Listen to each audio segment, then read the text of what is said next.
దేశానికి రాజ్యాంగాన్ని అందించడంలో అంబేద్కర్ కృషి మరువలేనిదన్నారు డిప్యూటీ సీఎం బట్టి విక్రమార్క.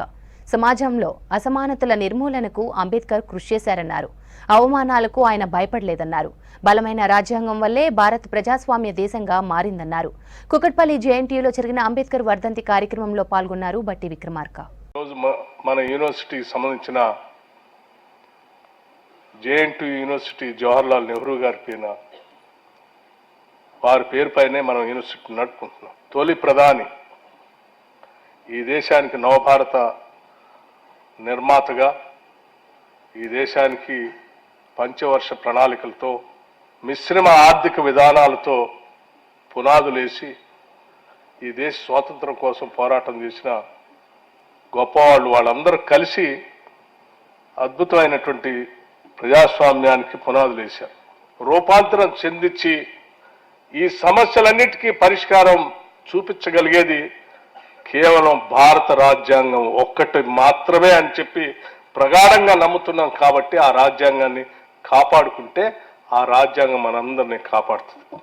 అట్లాగే చదువుకున్నటువంటి మన విద్యార్థులందరికీ మారుతున్నటువంటి ప్రపంచీకరణలో జరిగిన పరిస్థితుల్లో వచ్చినటువంటి టెక్నాలజీని కూడా అందుబాటులో తీసుకొని రావాలని ఆలోచనతో స్కిల్ యూనివర్సిటీని మొట్టమొదటిసారి ఫ్యూచర్ సిటీలో ఈరోజు స్టార్ట్ చేసి ముందుకు పోతా ఉన్నాం.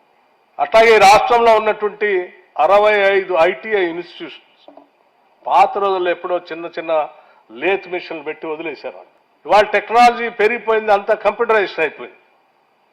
దానికి అనుగుణంగా పనిచేయాల్సిన ఐటీఐలు మూలబడితే వాటన్నిటిని అడ్వాన్స్ టెక్నాలజీ సెంటర్స్గా మార్చి 65 సెంటర్స్ని మళ్ళీ తిరిగి స్టార్ట్ చేస్తున్నాం. అడ్వాన్స్ టెక్నాలజీ సెంటర్స్తో స్కిల్ అన్ని నేర్పించే కార్యక్రమాన్ని తీసుకుంటాం. ఈ దేశం ప్రపంచాన్ని జయించడానికి కూడా ఉపయోగపడుతుంది. ప్రపంచాన్ని జయించడం కోసమైనా ఈ దేశంలో ఉన్నటువంటి అసమానతలన్నింటినీ మనం తొలగించుకుంటూ అందరికీ సమాన అవకాశాలు వచ్చే దిశలో ముందుకు నడుస్తూ ఉన్నటువంటి కార్యక్రమాలన్నింటినీ మనం ప్రపంచానికి ఒక మార్గంగా తీసుకొని పోవటం కోసమే ఈరోజు మేము అసలు ఉన్న సమస్యలేంటి, 75 సంవత్సరాల తర్వాత ఏ స్థాయిలో మనం సాధించగలం అనేటువంటి ఆలోచనకి రావాలి అంటే ఒక సైంటిఫిక్ స్టడీ చేయాలి.